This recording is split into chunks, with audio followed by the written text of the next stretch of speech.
ನಮಸ್ತೆ ವೀಕ್ಷಕರೇ, ಎಲ್ಲರಿಗೂ ಸ್ವಾಗತ ಸುಸ್ವಾಗತ ನವನೀತಾ ಇನ್ಸ್ಪಿರೇಷನ್ ಚಾನಲ್ಗೆ. ನಮ್ಮ ಕಾಲಪುರುಷನ ಚಾಟ್ನ ಪ್ರಕಾರ 10ನೇ ಮನೆಯಾದ ಮಕರ ರಾಶಿಯ ಬಗ್ಗೆ ವಾರ್ಷಿಕ ಭವಿಷ್ಯವನ್ನು ಈ ವಿಡಿಯೋದ ಮೂಲಕ ನಿಮಗೆ ತಿಳಿಸಿಕೊಡುತ್ತೇನೆ.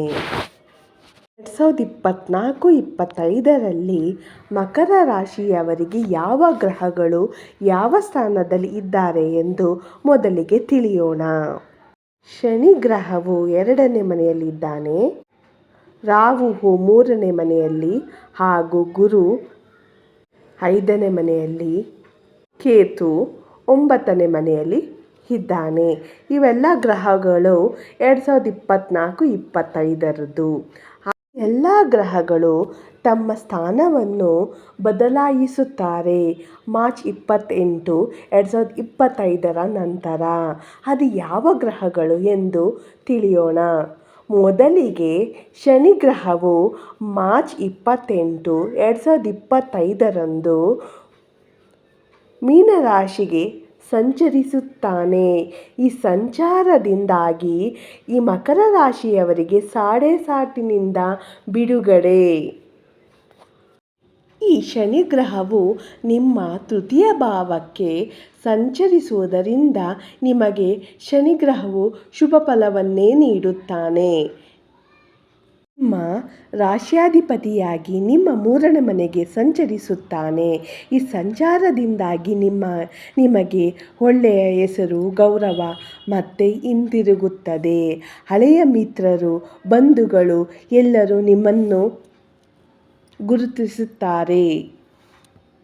ನೀವು ನಿಮ್ಮ ಧನಾಧಿಪತಿಯಾಗಿ ಹಣಕಾಸಿನ ವಿಚಾರದಲ್ಲಿ ಹೆಚ್ಚಿನ ಅಭಿವೃದ್ಧಿಯನ್ನು ನೀಡುತ್ತಾನೆ. ಕೆಲಸ ಇಲ್ಲದವರಿಗೆ ಕೆಲಸ ಸಿಗುತ್ತೆ. ನಿಮ್ಮ ವ್ಯಕ್ತಿತ್ವ ವಿಕಾಸವಾಗುತ್ತದೆ. ಈ ಶನಿಯ ಗ್ರಹ ನಿಮ್ಮ 3ನೇ ಮನೆಯ ಸಂಚಾರದಿಂದಾಗಿ ಗೌರ್ಮೆಂಟ್ ಕೆಲಸದವರಿಗೆ ಇದು ಒಳ್ಳೆಯ ಸಮಯವಾಗಿರುತ್ತದೆ. ಯಾವುದೇ ತರಹ ಇನ್ಕ್ರಿಮೆಂಟ್, ಉದ್ಯೋಗದಲ್ಲಿ ತುಂಬ ಗಮನ ಸೆಳೆಯುತ್ತೀರಾ. ದೃಷ್ಟಿ ಮೀನರಾಶಿಯಿಂದ ನಿಮ್ಮ 5ನೇ ಮನೆಗೆ ಬೀಳುತ್ತದೆ, ಅಂದರೆ ವೃಷಭ ರಾಶಿ. ವಿದ್ಯಾರ್ಥಿಗಳಿಗೆ ಒಳ್ಳೆಯದು ಈ ಸಮಯ. ನಿಮ್ಮ ರಾಶ್ಯಾಧಿಪತಿ ದೃಷ್ಟಿ ಪಂಚಮ ಸ್ಥಾನ ನೋಡುವುದರಿಂದ ಮಕರ ರಾಶಿಯ ವಿದ್ಯಾರ್ಥಿಗಳಿಗೆ ಒಳ್ಳೆಯ ಫಲಿತಾಂಶವನ್ನು ನೀಡುತ್ತಾನೆ. ಶನಿಯ ದೃಷ್ಟಿ ಮೀನರಾಶಿಯಿಂದ ಕನ್ಯಾ ರಾಶಿಗೆ ಬೀಳುತ್ತದೆ, ಅಂದರೆ ನಿಮ್ಮ ಧರ್ಮದ ಸ್ಥಾನಕ್ಕೆ. ಈ ಧರ್ಮದ ಸ್ಥಾನಕ್ಕೆ ಶನಿಯ ದೃಷ್ಟಿ ಬೀಳುವುದರಿಂದ ದೈವ ಕಾರ್ಯಗಳು ಮಾಡುತ್ತೀರಾ. ಶನಿಯ ಕೃಪೆಯಿಂದ ಪಿತ್ರಾರ್ಜಿತ ಆಸ್ತಿಯಲ್ಲಿ ನಿಮಗೆ ಸೇರುವ ಪಾಲು ನಿಮಗೆ ಸಿಗುತ್ತದೆ. ಶನಿಯ ದೃಷ್ಟಿ ಇರುವುದರಿಂದ ದೃಷ್ಟಿ 12ನೇ ಮನೆಗೆ ಬೀಳುವುದರಿಂದ, ಅಂದರೆ ಧನುಸು ರಾಶಿ. ಉದ್ಯೋಗದ ವಿಚಾರದಲ್ಲಿ ವಿದೇಶಕ್ಕೆ ಹೋಗುವ ಅವಕಾಶ ಕೂಡ ಸಿಗುತ್ತದೆ. ಉದ್ಯೋಗ ಕ್ಷೇತ್ರದಲ್ಲಿ ಉತ್ತಮ ಸ್ಥಾನಮಾನ, ಹೆಸರು, ಗೌರವ ಸಿಗುತ್ತದೆ. ಗುರುವಿನ ಸಂಚಾರವು ಮೇ 18, 2025ಕ್ಕೆ ನಿಮ್ಮ 5ನೇ ಮನೆಯಿಂದ 6ನೇ ಮನೆಗೆ ಸಂಚರಿಸುತ್ತಾನೆ. ಈ ಗುರುಗ್ರಹದ ಸಂಚಾರದಿಂದಾಗಿ ಖಾಸಗಿ ಕ್ಷೇತ್ರದಲ್ಲಿ ಕೆಲಸ ಮಾಡುತ್ತಿರುವವರು ಗೌರವ, ಸೌಖ್ಯ ಇತ್ಯಾದಿ ಎಲ್ಲವನ್ನು ಸಿಗುತ್ತದೆ. ಹಾಗೂ ಯಾವುದೇ ತರಹ ಒತ್ತಡಗಳು ಇರುವುದಿಲ್ಲ. ಇವರಿಗೆ ಕೆಲಸದಲ್ಲಿ ಸ್ವಲ್ಪ ಸಾಲ ಮಾಡುವಿರಿ.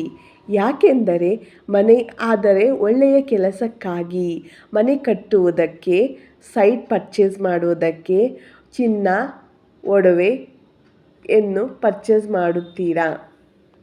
ನಿಮ್ಮ 3ನೇ ಮನೆಯಿಂದಾಗಿ 2ನೇ ಮನೆಗೆ ಹಿಮ್ಮುಖನಾಗುತ್ತಾನೆ, ಅಂದರೆ ಕುಂಭ ರಾಶಿಗೆ. ರಾಹುವ ದೃಷ್ಟಿ ಅಷ್ಟಮಕ್ಕೆ ಇರುವುದರಿಂದ ಫ್ಯಾಮಿಲಿಯವರಿಗೆ ಸಡನ್ ಹೆಲ್ತ್ ಇಶ್ಯೂಸ್ ಆಗುತ್ತದೆ. ಅದರಿಂದಾಗಿ ನೀವು ಸ್ವಲ್ಪ ಜಾಗರೂಕರಾಗಿರಿ. ಶತ್ರುಗಳ ಬಾಧೆಗಳು ಇರುವುದಿಲ್ಲ. ಯಾಕೆಂದರೆ 3ನೇ ಮನೆಯಲ್ಲಿ ಶನಿ ಹಾಗೂ 6ನೇ ಮನೆಯಲ್ಲಿ ಗುರು ಇರುವುದರಿಂದ, ಹಾಗೂ ಕೇತುವಿನ ಸಂಚಾರವು ನಿಮ್ಮ 9ನೇ ಮನೆಯಿಂದ 8ನೇ ಮನೆಗೆ ಸಂಚರಿಸುತ್ತಾನೆ. ದೇವತಾ ಕಾರ್ಯಗಳು ನೆರವೇರುತ್ತದೆ. 2025 ಮಾರ್ಚ್ನ ನಂತರ ಎಲ್ಲ ಗ್ರಹಗಳು ಮಕರ ರಾಶಿಯವರಿಗೆ ಶುಭ ಫಲವನ್ನೇ ನೀಡುತ್ತಾರೆ. ಎಲ್ಲರಿಗೂ ಶುಭವಾಗಲಿ ಎನ್ನುತ್ತಾ ಈ ವಿಡಿಯೋವನ್ನು ಇಲ್ಲಿಗೆ ಮುಕ್ತಾಯಗೊಳಿಸುತ್ತಿದ್ದೇನೆ. ಈ ವಿಡಿಯೋವನ್ನು ಸಾಕಷ್ಟು ನಿಮ್ಮ ಬಂಧು ಮಿತ್ರರೊಂದಿಗೆ ಲೈಕ್, ಶೇರ್ ಆ್ಯಂಡ್ ಸಬ್ಸ್ಕ್ರೈಬ್ ಮಾಡಿ. ಧನ್ಯವಾದಗಳು.